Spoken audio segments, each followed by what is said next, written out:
Hello, YouTube friends. Well, this morning I'm in the kitchen, as you see, and I'm about to do the breakfast dishes and get them clean. And while I'm washing the breakfast dishes, I'm going to wash a bunch of wide mouth jars. These are pint jars because today I'm making preserves. Now, I've got to show you what I dug out of the deep freeze today. I have to wash up the jars, then sterilize the jars and get all the jars. I'm sorry, the noise in the background is the cat. He likes to steal pieces of dog food out of the dog food bowl in the kitchen, and then he doesn't eat them really. Occasionally he does, but he bats them around the wooden floor in the dining room and makes all kinds of racket. Anyway, so just ignore the cat. Actually, always, that's a good policy, just ignore the cat. All right, so I'll show you in a minute what I'm going to put in my fig preserves, but right now I have to wash up these jars. I've washed my fans. I have 5 wide mouth jars, and then I've got a little extra jar. I like to have a little extra jar. This is my extra jar. You know these. This is that Bon Maman French jam that you can get at the store. And these are wonderful jars. I keep them to put the little extra bits in at the end if it doesn't come out even. All right, now I have to show you what I'm preserving today. I thought I only had a few figs, like that I could just do a little jar, keep it in the refrigerator, and not have to go through the real canning process. But when I got into the deep freezer, I found this little bag. And I found that little bag, and then I found this whole bag, and I realized I had more figs than I thought, and that I couldn't do it yesterday, and that I would need to wait for another day. Now, I think all of these figs in here are from our brown turkey is the variety of fig, the big tree. No, that one looks like a mission fig, and that means that's from 2 years ago. Yeah. Some of these I think are older. I don't, why I didn't make them last year, why I didn't take them to my mother's house and make them, I don't know. I also was planning to put some of my elderberries in here. Now, I've never done this combination before, so, you know, I'm a little nervous, but not much. This is elderberries from 2 years ago. Well, maybe more like a year and a half ago. And then these are the ones that I picked last year when I had more trees that were producing. So I've got quite a bit of elderberry, and that'll almost certainly change the color of this jam. And then I've got some rhubarb that I never used. I cut it at my mother's house because we can't grow rhubarb here, and I think I'm going to put that in there. And then I've got 2 lemons. I know lemon is good with the fig, so I'm just going to throw the lemon in there and hope. Yeah, that's the other thing, is I don't really use pectin with fig preserves because figs have their own pectin and you don't need it, but I wonder if that's going to change when I add this stuff. Okay, so this is all going to go into the big pot, but right now I need to get my jars sterilized.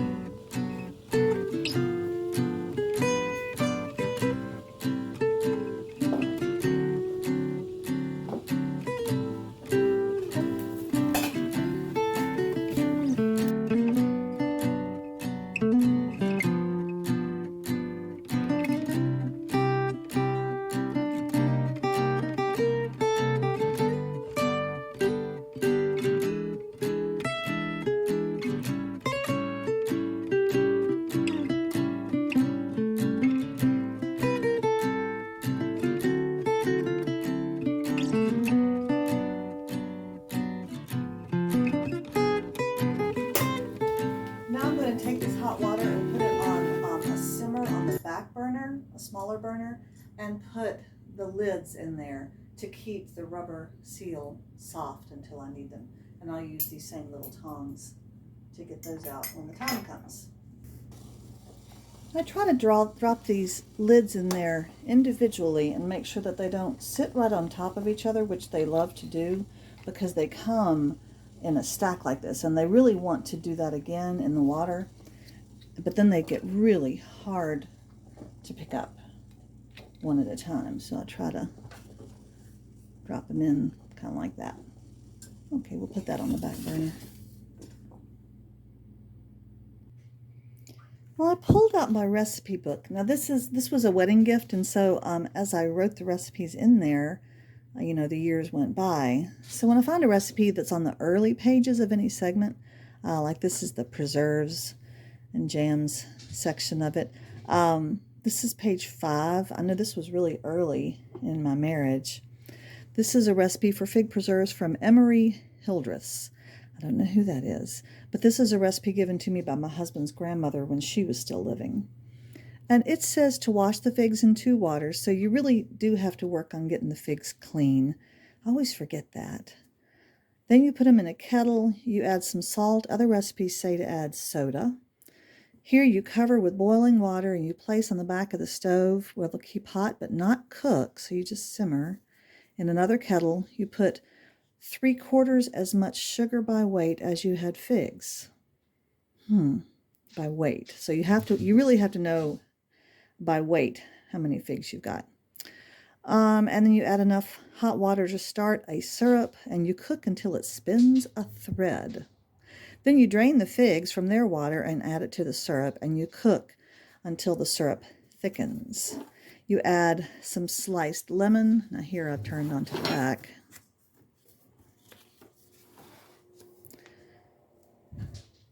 Before the preserves are done, you remove from the fire and then you allow it to stand overnight so that the figs fill with syrup and become plump. And then the next day you pack them into jars.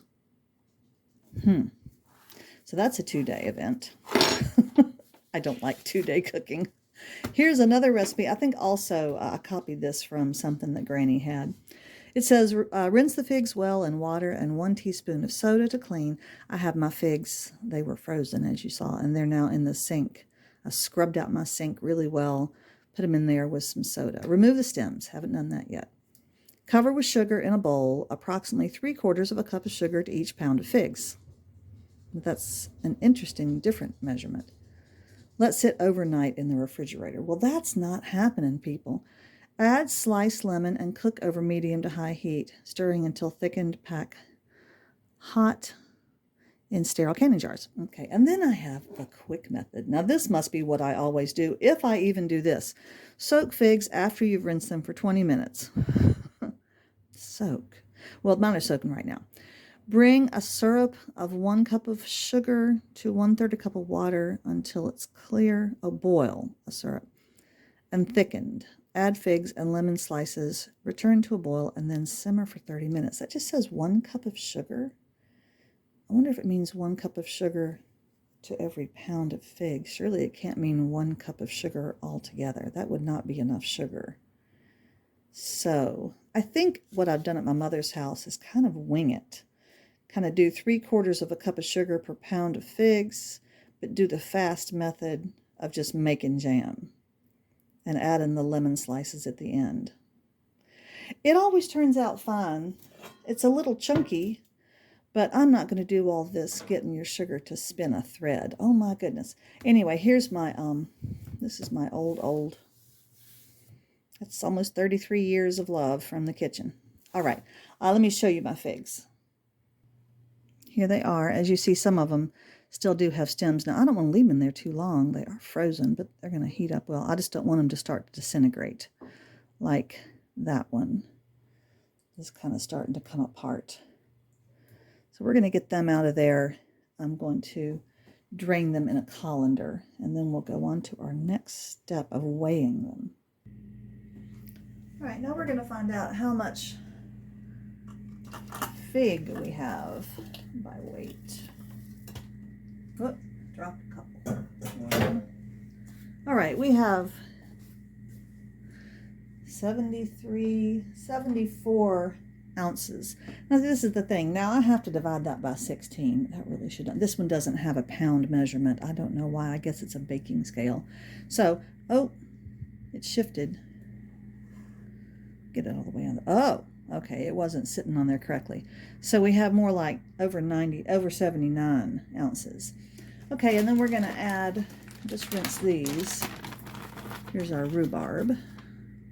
Rhubarb will make it nice and tangy. That makes it closer to 89. I haven't even looked at these yet. Now there's still some twigs in here. I might spread these elderberries out on a, oh yeah. I can't just dump them in there yet. They have some little twigs. They have little fine twigs. So at least I know I have 89 ounces, and I know generally how much. Boy, that's going to be a lot of preserves.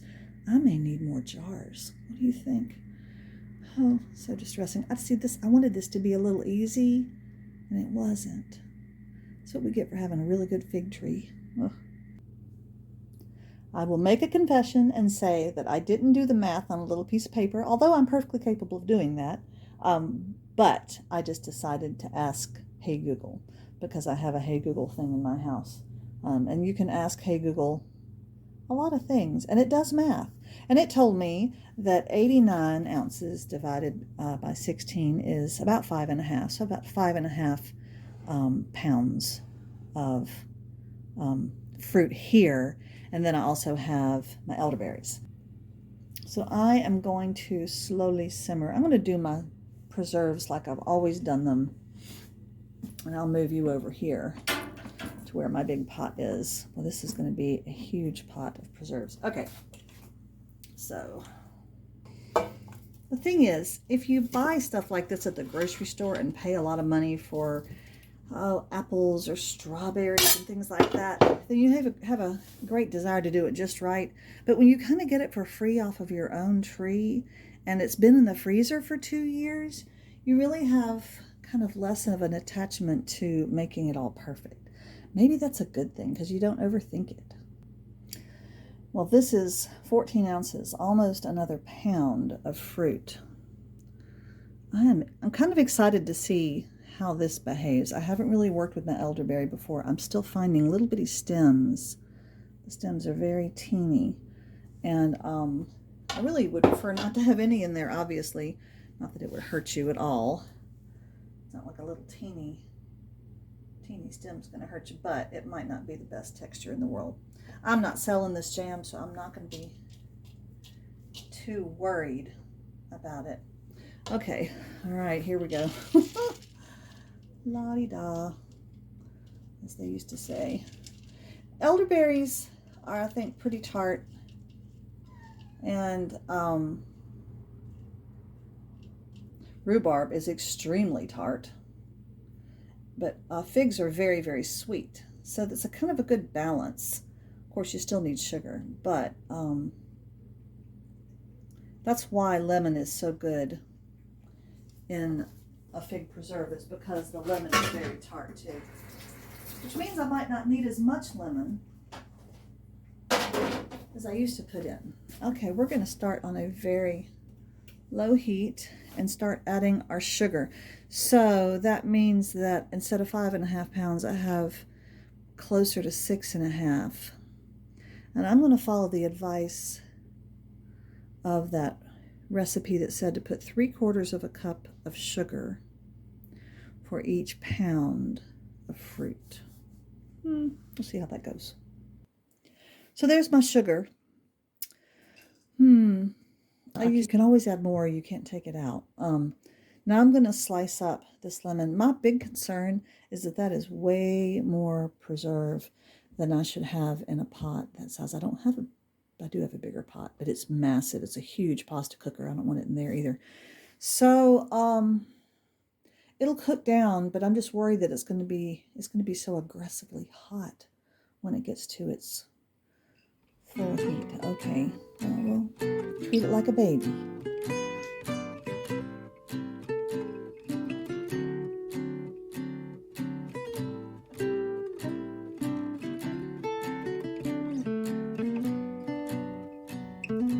I've just gotten done stirring it really well. You can see it's already more liquidy. The sugar is starting to dissolve. And these figs are coming apart on their own in a way that they don't when they're fresh and you do them. These, I don't even think, usually I cut the figs in half to encourage them to become a jam. The cat. Okay, let me just show you the cat.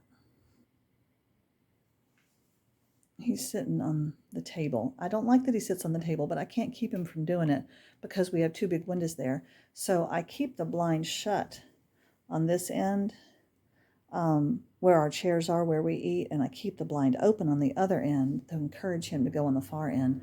But he was standing up a second ago. He's fascinated by all the new bugs and leaves and birds and everything that's outside in the spring. This is his very first spring. He's not quite 6 months old. You can see he is going to be a good sized cat. That's what he was doing a second ago. He's just crazy for, there's a tree out there. It's a crepe myrtle that we murdered because it was touching the roof, and there's always a bird nest in the top of it. I wonder if he's gonna. No. I have to tell him that we have plastic on that window to make it more energy efficient. Keep the cold out in the winter, and I think he's gonna rip it off. It's looking really wonderful. I love that bright pop of red rhubarb in there. And there's lots of these elderberries. I kind of didn't realize how many I had. And I think that they're going to be prominent in this jam. There are some green elderberries. And you pick off a whole stem. You pick them off by the stem. And sometimes you get a little green one. Some of them are bright green like a little pea. I've been picking those out because I'm assuming they're going to be hard and perhaps too tart. I don't know if it makes a difference. But the bulk of this is fig, which I think is good. I'm used to fig. I understand fig. I am trying to cut all of the whole figs in half with my spoon because they've been frozen. They're very soft. Because the rhubarb has been frozen, it is downright squashy. Okay. Oh, look, it's boiling. Oh, that rhubarb tastes good. That's nice and zippy. I'm going to let it come to a kind of a little rolling boil. Add the lemon. Let it cook for a while. And then I'm going to taste a good spoonful of it and see what I think about the sweetness and the tartness and see if I need to add any more sugar. As it cooks down, though, it becomes more and more liquidy. You can see there's a lot of liquid in there, so I'm not really worried about it burning. This is going to be a nice thick jam. I'm so excited. I'm totally out of homemade jam. And it is so expensive at the store to buy really good stuff. So it's nice to have something in my freezer in March so I can make a wonderful fruit jam. This is just going to, I guess I would just call this a mixed fruit jam. Maybe there's some more of the green ones. This is still cool enough. I can take that out. My fingers. Honestly, this just gives me something to do while I'm sitting here waiting for it to get hot. Isn't that pretty?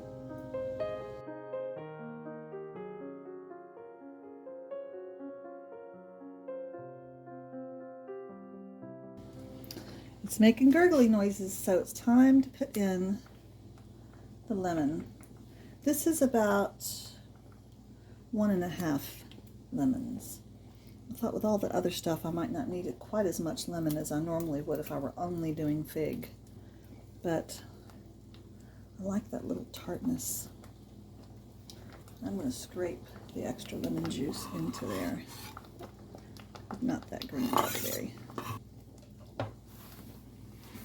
Now the lemon really does need to cook because you put the rind in there, and you have to get the rind cooked enough so that you can eat it on your toast. Besides, this has a long way to go before it is kind of blisteringly hot and ready to put into the cans. I think that is so much fun. Look how pretty it is.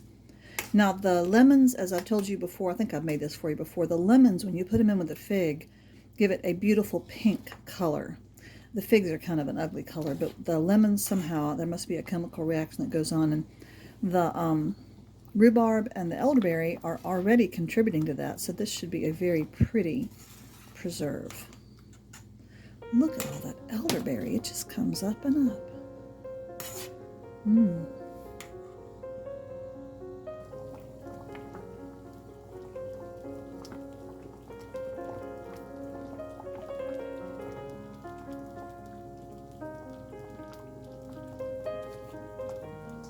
Well, I think I'm done. It made more than I thought. I have my 5 wide mouth jars.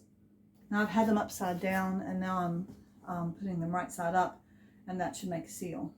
I really never had this fail in about 25 years or so of canning preserves and jams. And then I also had my little bon maman jar, which I think will likely seal. And then I had to go run and get another pint jar with a regular mouth because I ran out of fans for my wide mouth. And then I had to go find another half pint jar. This one has a lid from Classico.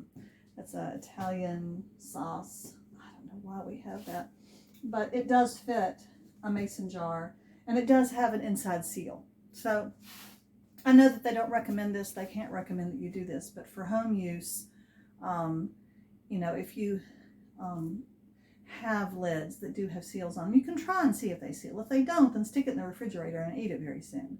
But if they do seal, keep on checking, make sure that they've remained sealed. And that can be a quick fix to having some left over. Okay, now the other thing I did, you can think I'm crazy, I took out a whole lot of my elderberries. I did 2 different taste tests. I did a taste test with how I made it first and found it not sweet enough, and so I put 2 more cups of sugar in it. Tasted better, but the texture of the elderberries remained kind of crunchy, which is fine. I mean, I could eat that. They are tart, which is kind of nice, but I didn't really want lots of crunch in my jam. So I took most of them out. There were still some in there. I'm not going to be bothered with that, but I just wanted to note that I'm still questioning about the elderberries. I need to do more research into elderberries and see what exactly I want to do with them. I know there's a lot of choices. I don't want anything that's too labor intensive. I've been at this for, I guess, a couple of hours, and I've been on my feet in the kitchen. I'm tired. I have 7 pints of preserves, which is pretty good. Thanks for joining me. So we learned a little bit more about elderberries. Hello, well, we are going to finish this video with a taste test. What do you think about that? And you see I have Mr. Stripey Tail behind me. Hello, sweetheart. Yes, he wanted to participate. Actually, he knows I haven't given him any new food today, and the third of a bowl of food that he has is not adequate for his kind of cat. Okay, so this is what I have in order to determine whether we like this jam or not. I finished off the jar of the first little spare jar, and now I'm on to my second little spare jar. So as you see, I'm in spite of all my complaints, I'm eating it. This is a jar of Bon Maman 4 fruits preserve. I kind of thought maybe that would be the closest thing since I have 4 fruits in mine. What are their 4 fruits? I would like to know. It is a product of France. Strawberries, cherries, red currants, and raspberries. First ingredients. That's good. Okay. And then the other jam I have is one I haven't showed you yet because I never have posted the video about making this because I was kind of embarrassed of it. This is persimmon jam. Okay. And maybe no, I don't want to post that next. That would be 2 jam recipes in a row and you guys would be so bored. It's all the same process. And I can't get this one. I put this in an old Bon Maman jar and it did seal, and I'm having a hard time getting it open, so I brought my little squeezy thing. Hang on a second. I'll get back to you. Oh, man. Okay. In case you wonder what I went and did to get this open, I ran the top of it under some hot water at the spigot, and then I tapped it gently with a heavy butter knife with the handle end, just to kind of, I don't know why that works, but it does work. I don't know if I'm breaking some little seal in there. Anyway, this is what the persimmon jam looks like. It's really very beautiful. I love the color. It's kind of a warm pumpkin-y look. The thing is, when I made this jam, And I tasted it afterward. It was totally bland. It tasted like nothing. And persimmons are supposed to be tart, so I was very disappointed. So we're going to do a taste test and see. Honestly, I'm wondering about these two. My crazy fig, rhubarb, elderberry, lemon jam, is it tastier than bon maman? So, and I've got some little crackers here to eat between and some water. Okay, let's start with the bon maman. I'm going to have it on a little bit of toast. No butter, though. Usually I do have butter. I'm going to give a nice amount there, and I'm going to...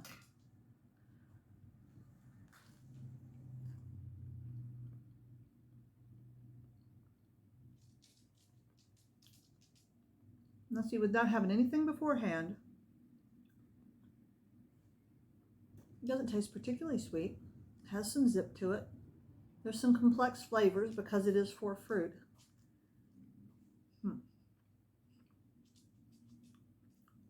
Okay.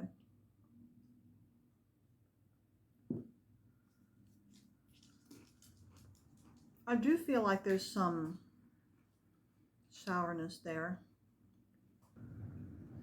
All right, persimmon. Boy, that's thick.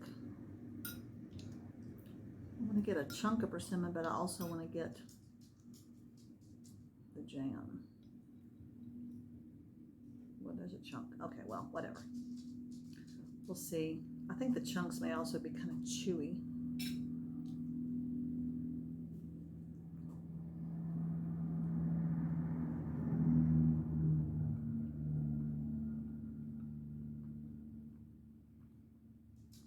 I mean, if you want to put something on your toast, it's something on your toast. But there's just nothing. It's not particularly sweet. It's not particularly tart. It doesn't have any particular flavor.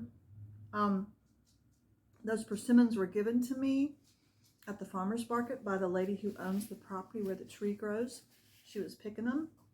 They were ripe. I looked up about persimmons and how ripe they're supposed to be. You can tell by looking at the fruit. Okay.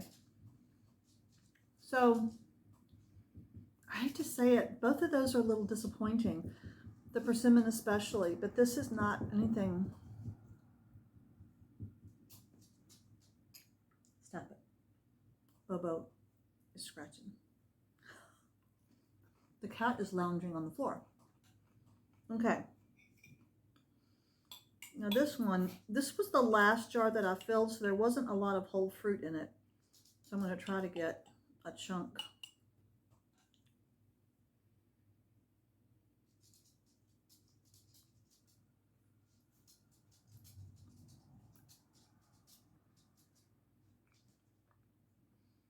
That has more tartness and more interesting flavor.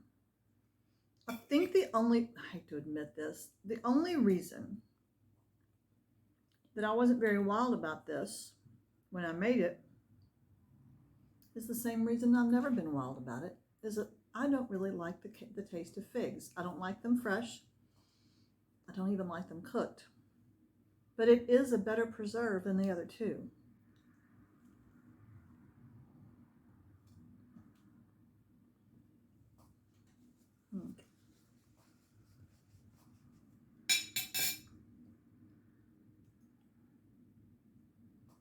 It's got more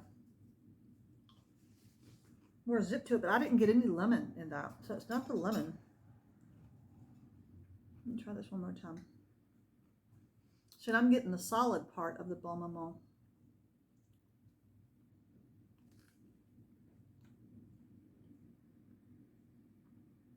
Yeah. Honestly, that one's just more sugary. This one has more tartness, flavor, complexity. It's not too tart. It doesn't make you scrunch up your mouth. All right.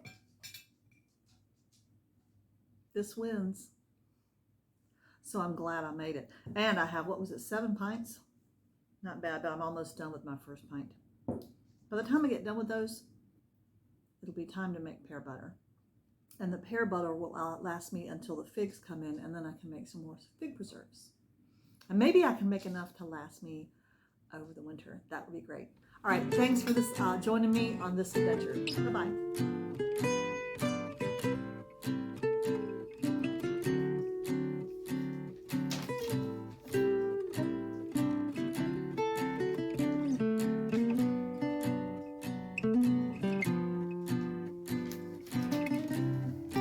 One of my blogging friends, you know, Blog World is where all the vloggers used to be. And she has a cat, a cat with a troubled history. And she bought this for her cat. I think it's the same brand. She bought a catnip lover. It's catnip infused grocery sack. Gina, doesn't that look fun? What do you think, Leo? Do you like your catnip infused grocery sack? And at first I had a hard time getting him involved. He would go in and he's like, yeah. And then in less than a week, that's what it looks like. He has utterly destroyed his catnip grocery sack, didn't you? Oh my goodness, and you're not even embarrassed. Yeah, there were 2 in the package, so this was the first one. It's now shreds on the living room floor. So I'm going to save this one for another time when I need him to be particularly, like if I'm gone for the day or something. Oh my goodness. I'm going to need more of these. He clearly absolutely loves it. When it was about halfway shredded, he would fly at it from across the room and launch himself into the bottom of the bag and just get in there and thrash around. It's very funny. I thought you would just like to know this.